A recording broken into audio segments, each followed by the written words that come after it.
नमस्कार सभी को। हमारे साथ उपस्थित हैं केमिस्ट्री डिपार्टमेंट के असिस्टेंट प्रोफेसर डॉक्टर प्रभात। डॉक्टर प्रभात का लंबा अनुभव है केमिस्ट्री का। काफ़ी उन्होंने अलग जगह काम किया है और सर बताएंगे कि उन्होंने पहले कहाँ काम किया है। सर का इंटरव्यू लेने का मेरा रीज़न ये था कि जब भी मैं सर बड़ा हेल्दी खाना खाते हैं और जब भी मैं सर से बात करती थी कि सर पैकेट वाला मैं दूध पीती हूँ, तो सर लंबी चौड़ी मुझे कहानी बता देते थे और मुझे पैकेट वाला दूध पीने से डर लगने लगा। और आज मैंने वो पैकेट वाला दूध बंद करा के गाय का दूध लगा दिया है। और ऐसे ही अनेकों चीज़ सर बताते रहते हैं कि ये खाना है, इसमें ये केमिकल है, इसे नहीं खाना है। तो सर ये मिलावट जो हो रही है चीज़ों में, उसके बारे में आपके क्या विचार हैं सर? पहले तो आप अपना वर्क एक्स बता दीजिए ताकि मेरे ऑडियंस आपको ज़्यादा गंभीरता से सुने। एकेडमिक एक्सपोजर के साथ साथ मैंने इंडस्ट्रीज़ को भी कंसल्ट किया है, जिसमें फूड और फार्मा मेनली रही हैं। फूड इंडस्ट्री में काम करने के कारण मुझे बहुत सारे फूड मटेरियल्स का एडल्ट्रेशन जानने का मौका मिला, एडल्ट्रेंट से कैसे बचा जाए ये जानने का मौका मिला, एडल्ट्रेंट्स को डिटेक्ट कैसे करें ये जानने का मौका भी मुझे वहाँ मिला। जो बेसिक मुझे समझ में आता है, एज रॉ आप उसको खाएं, प्रोसेसिंग होने के बाद जो मटेरियल आते हैं उनको आप अवॉइड करें। तो ऐसा करने से बहुत सारे एडल्ट्रेंट से आप बच सकते हैं। अगर प्रोसेस्ड फूड खाया जाता है तो प्रिजर्वेटिव्स वहाँ मेनली आपको मिलते हैं। प्रिजर्वेटिव्स के साथ में फ्लेवर डाले जाते हैं। मोर फ्लेवर्ड मटेरियल जो है वो मोर एडल्ट्रेटेड होते हैं। जैसा मुझे देखने को मिला, दूध, शहद, ये दोनों के दोनों इकोनॉमिकल एडल्ट्रेशन की बोझ के तले दबे हुए हैं। अगर आटा आप खरीद के लाते हैं तब भी समस्या है, शहद खरीदते हैं तो समस्या है, दूध आप खरीदते हैं तब भी आपके साथ समस्या है। इवन आप देसी घी के नाम पे जो लेके आते हैं वो एनिमल टैलो, आइसोब्यूटायरिक एसिड और वेजिटेबल घी, इनका मिक्सचर आता है, क्योंकि वो टेस्ट एक आम आदमी के पास अवेलेबल नहीं होते हैं कि वो उनको टेस्ट करा के डिटेक्ट करा लें। जीभ से जनरली ख़राब लगने वाली चीज़ें बहुत ख़राब होती हैं। अगर आपको सही दूध का स्वाद पता है तो आपका मुंह अगर किसी चीज़ के टेस्ट से नहीं, फ्लेवर या टेस्ट कोई उसमें नहीं है, आप अपनी टंग पे एक चम्मच दूध रख के देखिए और आप उसको स्वेलो कर लीजिए, निगल लीजिए। निगलने के बाद अगर आपकी टंग पे कोई इरिटेशन, ईचिंग, कोई डिफरेंट फ्लेवर आपको आता है, मुँह कड़वा होता है, तो दूध पीने योग्य नहीं है। ये टेस्ट लगभग हर खाद्य पदार्थ पर एप्लीकेबल है जी। जो आपकी नाक खुशबू लेती है, वो आपको पता है कि शहद कैसा होता है, घी कैसा होता है, तेल कैसा होता है। फिर दूसरा, आप इसको जीभ पर रख करके देखें। ऑर्गेनोलेप्टिक टेस्ट इसको बोला जाता है। आप किसी भी बच्चे को देखिए जो बोलता ना हो, छोटा हो, 3 साल से कम का हो, तो वो अपनी टंग से सारी चीज़ों को सेंस करता है। कि यही रास्ता है कि आप इन चीज़ों को सेंस करें और इससे बचने की कोशिश करें। जी सर, मेरा एक और प्रश्न है। आपने बताया कि प्योर चीज़ों को आप सेंस करके पता लगाइए। अब जैसे मैं अपने बारे में बात करूं तो सर शायद ही मुझे ओरिजिनल दूध का टेस्ट मालूम हो, क्योंकि हम लोग सर कभी भी मेरी माता ने कभी गाय नहीं पाली, तो हमने गाय का निकला हुआ दूध उसी समय का कभी टेस्ट ही नहीं किया।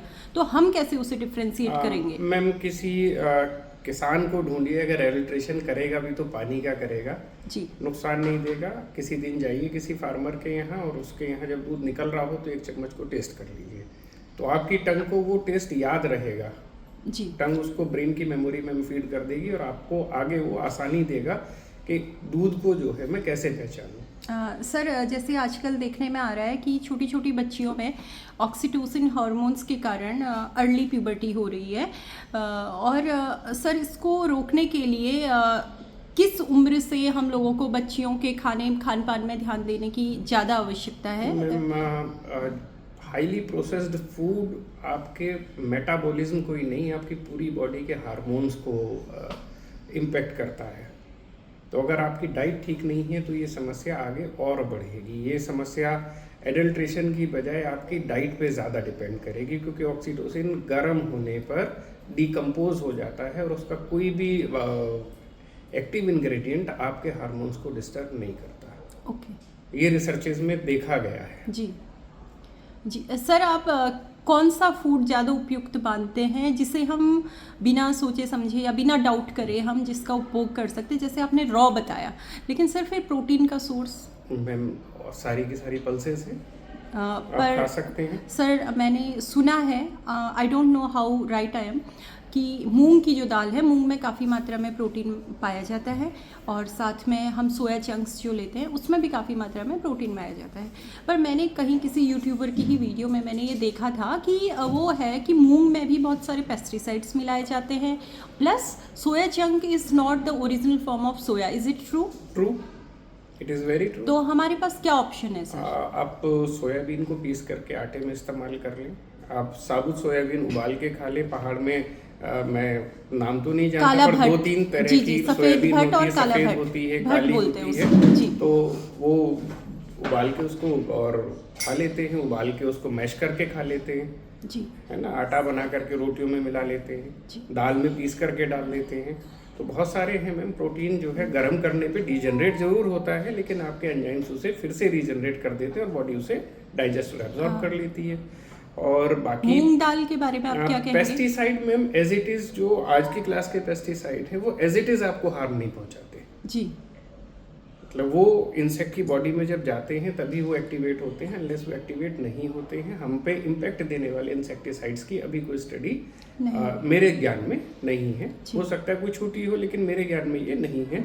हाँ, यहाँ एक परेशान करने वाली बात ये है कि पौधे को सुखाने के लिए पैराक्विट नाम का एक हर्बिसाइड इस्तेमाल किया जाता है जो विद इन 24 आवर्स पौधे को सुखा देता है। मूंग के पौधे को?